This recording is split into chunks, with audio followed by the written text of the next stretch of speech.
wherever you are now on Gaia. My name is Chris and I'm here on St Catherine's Hill on the beautiful Isle of Wight. It's Sunday the 28th of February and it's blue skies, the sun's out, a little bit of haze in the distance. It's a gorgeous day. And I'm here to talk about 3 extraterrestrial experiences that I've had spanning over 22 years. Before I start disclosing the information, I wish to thank all the experts, the friends and the colleagues that have helped me over the past 8 years to understand these things and how everything is connected. And it would be good to hear more about your stories of these experiences, because I think they all tie in with each other. I think there can be multiple groups of people that have had corroborating experiences, as well as individual experiences. They all tie in together into this whole thing. And by no means am I wishing to frighten people. You see these scare stories in the press and everything, and that's not what I'm here on St Catherine's Hill for. I think these things are enlightening, and they're meant for a reason. Right, the first experience was in 1980. I was very young at the time. I was almost 3 years old, and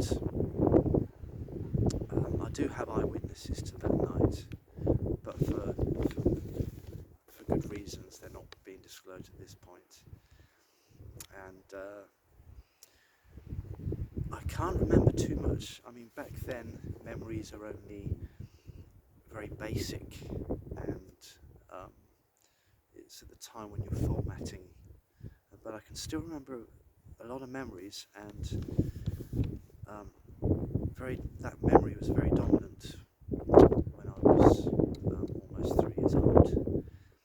And I can't remember very much about the experience I had, but I can remember the aftermath of it.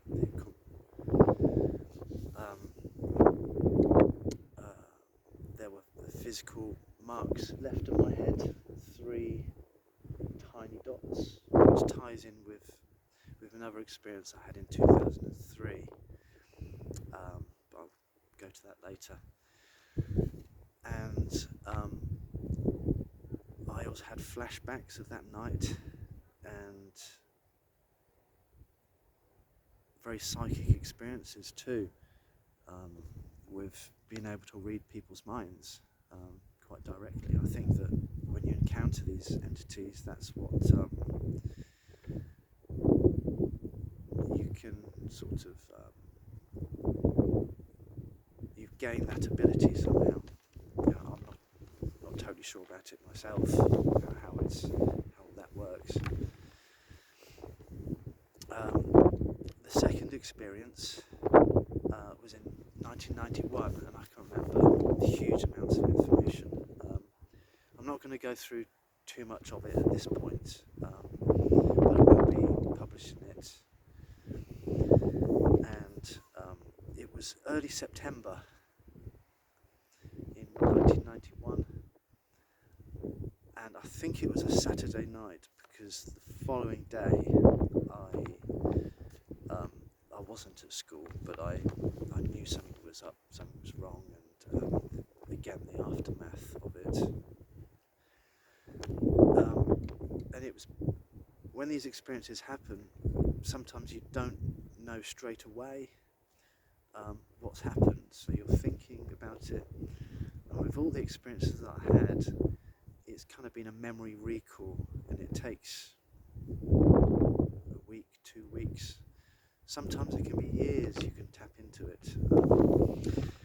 But not to digress, 1991, and I've got it on the laptop here. This is all kind of DIY stuff, being a typical English person. And from what I can remember, what I can piece together from that night, was I was awoken that night, and there were 3 grey aliens at the end of my bed, and I'll just refer to the notes here.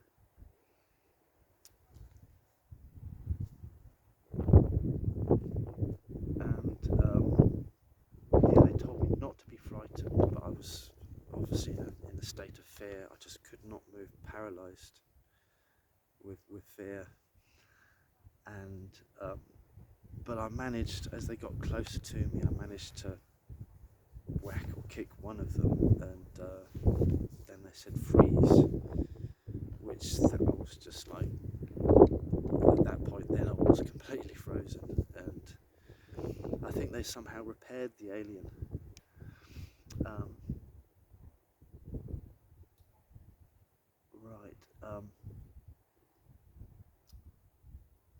Yes, they spoke very quickly, very it's very hard to sort of clicky, kind of like, it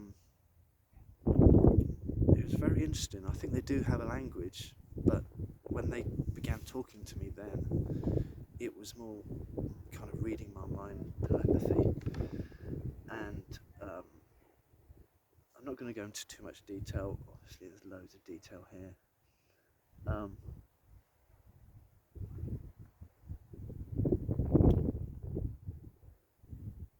Yes, they told me their names, and they said they were atheists.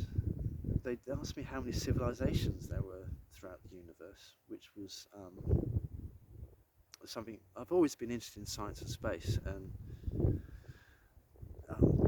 but I mean the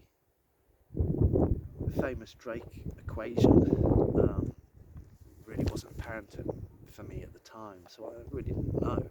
So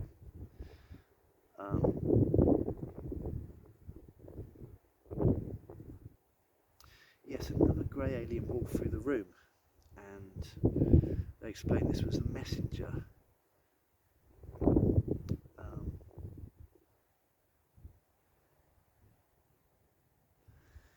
And although I've got information here, there have been more information that's come through since then.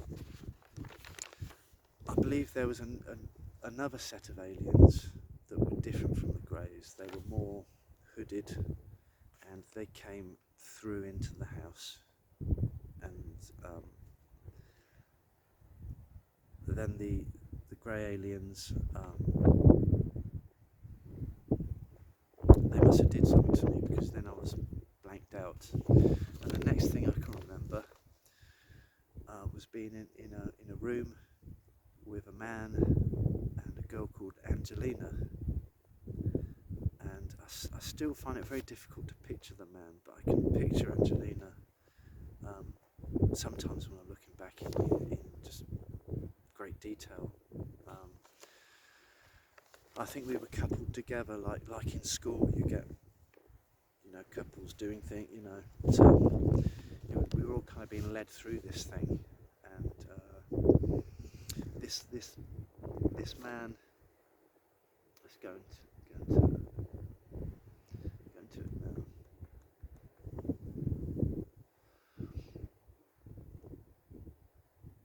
Yeah, Angelina was in pyjamas. I was in briefs, as I did. I did have pyjamas, but I preferred to wear briefs in the summertime. The man said, "Hello, Christopher. This is Angelina. Say hello to Angelina." That's what the man said. So I said, "Hello, Angelina," and she replied, "Hello, Christopher." The man asked us to talk with each other and to tell each other a little bit about each other. I was going to say stamp collecting, because that was one of my hobbies at the time. But I was quite fearful, and so I didn't say anything. The man said to Angelina, he's quiet boy. Angelina said she was interested in dance, model, sort of being a model, acting. Um, um,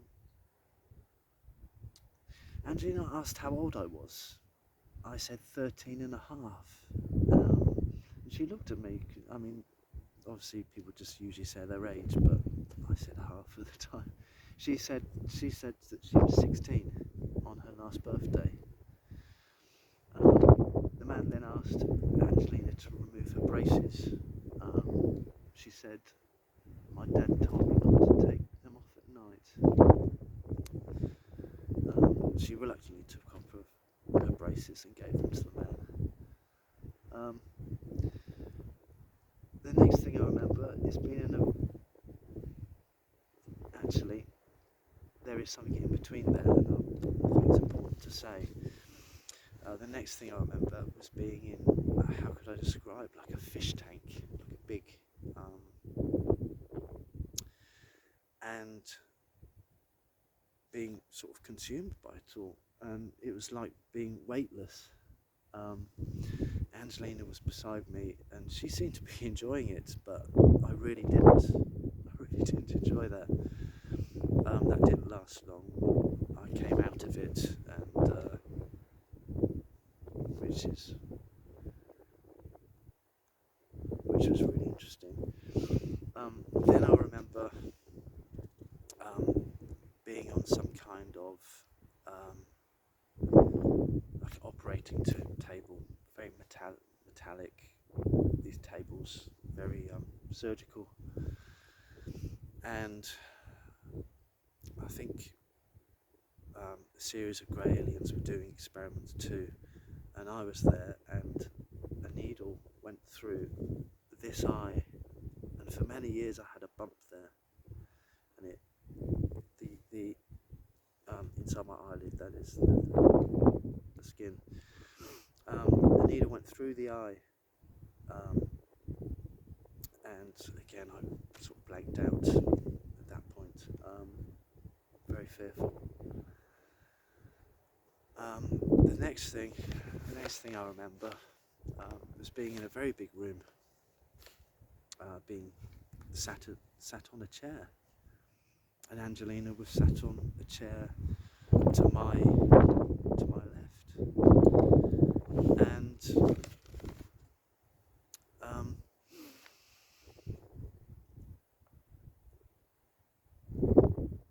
and yes, I remember a grey alien came over to us with a little doll, and it was strange. It was so odd. This little grey alien was playing with us, and this doll came to life. It was like it was alive. This tiny grey, a tiny doll, and it made us laugh. It made my belly laugh. It made her laugh.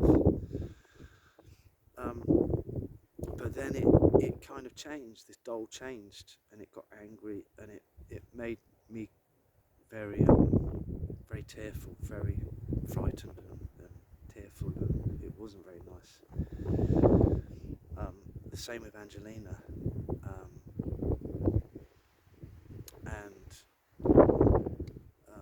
I'm not going to go into too much detail. I'm sure I've missed out a few bits and bobs here and there, which, like I said, I will be publishing this at some point.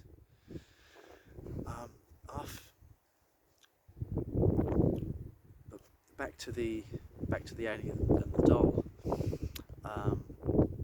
A man came through a doorway, and said to the grey alien, "You shouldn't be in here. Shouldn't be in here right out. I told you not to play with the children." I think that's what the man said. So the grey alien scuttled out, and I believe me and Angelina were left alone for a while, and I tried talking with her, and she said, "I can't understand what you're saying," and I began to cry, and she began to cry, and a little bit, and I said something like, "Oh, you'll make me cry if you cry." That's what my dad said.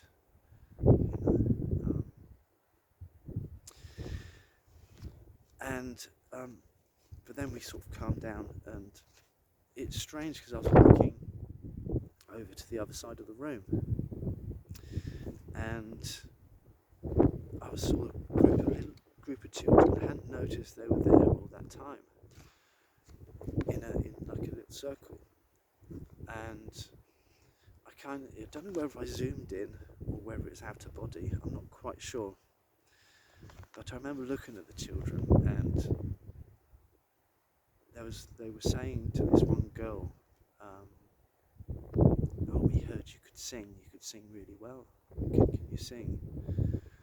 And she didn't sing. She just seemed happy, comfortable, but no, she didn't sing. And I think there was 6 or 8 of them, maybe more, sort of varying from, I think, 4 years old to 10 or 12 maybe. Anyway, I kind of came back into myself, and I looked to Angelina and I said, "Did you see that?" And she said, "Yeah, she saw that too." And then the guy came in, and he escorted them out, and he escorted us. Actually, sorry, we were in the building, and they were escorted out. So me and Angelina were alone.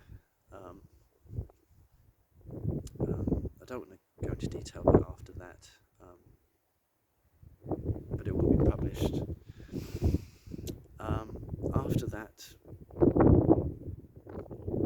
I believe we were taken into some kind of conference room, me and Angelina, and there were quite a lot of people in this conference room, maybe 50 or 60 people, and it was a bit like a screen show, and with the lecturer at the front, and we sat down in the aisles. I told her I was frightened. She held my hand, and I remember certain bits and bobs of what the tutor or whoever was doing the talk at the front was talking about diseases like malaria, AIDS, even influenza, which is very interesting with the COVID at the moment. And I can't remember it in very good detail, being quite young and frightened. I looked to my left of me, and there was a kind of a bald-headed kind of chap, and he looked round at me, and he looked back again. It was all very, I mean, having studied at college and university, it seemed very lecture-like at the age of 13, which that's somebody walking by. Moving on. I remember me and Angelina then running through a corridor, and we went into another room, and there was a girl in a pod, and she had blonde hair, blue eyes, and there was a man there, and he spoke to me. He said, "Christopher, who do you think? What do you think of her?" I believe that's right. And again, I was quite frightened at the time, so I didn't really answer. But and then Angelina was asked the question, and she said, "Oh, she's beautiful." And the guy said, "She has no soul."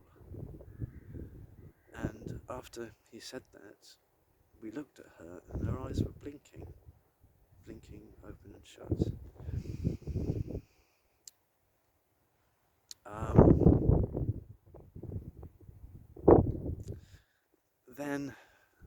then I remember that it was towards the end now of the experience in 91. We were both on a table in a different room, and we were about to be separated for the last time. And she was taken away on a table, and she said, "Remember me," which to this day, I mean, that memory, that experience has kind of stuck with me over the years. It's made quite a big impression. I'd like to find out more on the kind of international community, what it's all about. Right, it's getting a bit cold now. Right, I better wrap it up with the 2003 experience. In 2003 on the Isle of Wight. This was on St John's Avenue, and I was coming back one night. This was around midnight, and yeah, I was walking down the avenue from I believe it was East Hill or West Hill Road. I can't remember now, but I was going down through to the avenue, and I saw a black triangle. Now it was a few meters in length, 3 meters maybe, and it floated. It seemed to like float, and when I first saw it, I thought, "Wow, is this an extraterrestrial?" I thought, "Wow," but then my human side thought, "Oh no, this is probably a prank. This is somebody who's left a balloon up." But I thought, well, let's have a closer look. So I walked down the hill, and I was studying it. I'm an art student, and I like to see things in detail and make observations. And it was black.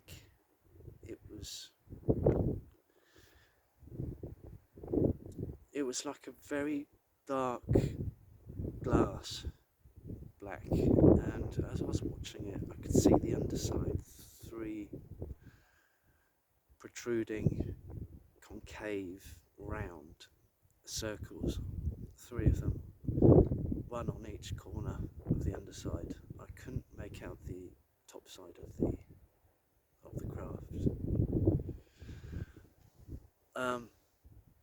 And I thought, well, I'll keep my distance, and I was just observing it, and it was like somebody threw a switch. Suddenly it was static, and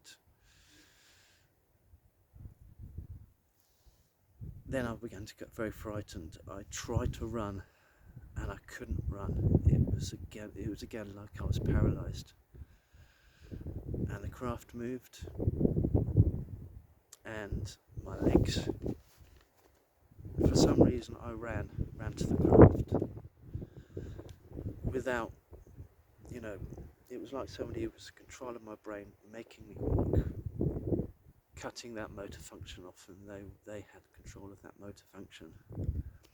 I was then underneath the craft, and a green light came down and encompassed me, and at that point I was then somewhere else. Right, I think at this point, I think I'm going to call it because it's cold, but I will be talking again about this 2003 experience, because there's a lot of detail in that too. So the next video will be wrapping up that, and also it'll be about a script that a story I wrote back in 1991, which to this day makes me think, wow, and have eyewitnesses to that too. And great, I look forward to finding out what you all think about this video. Great, thank you, peace and love and light, and thank you very much, thank you.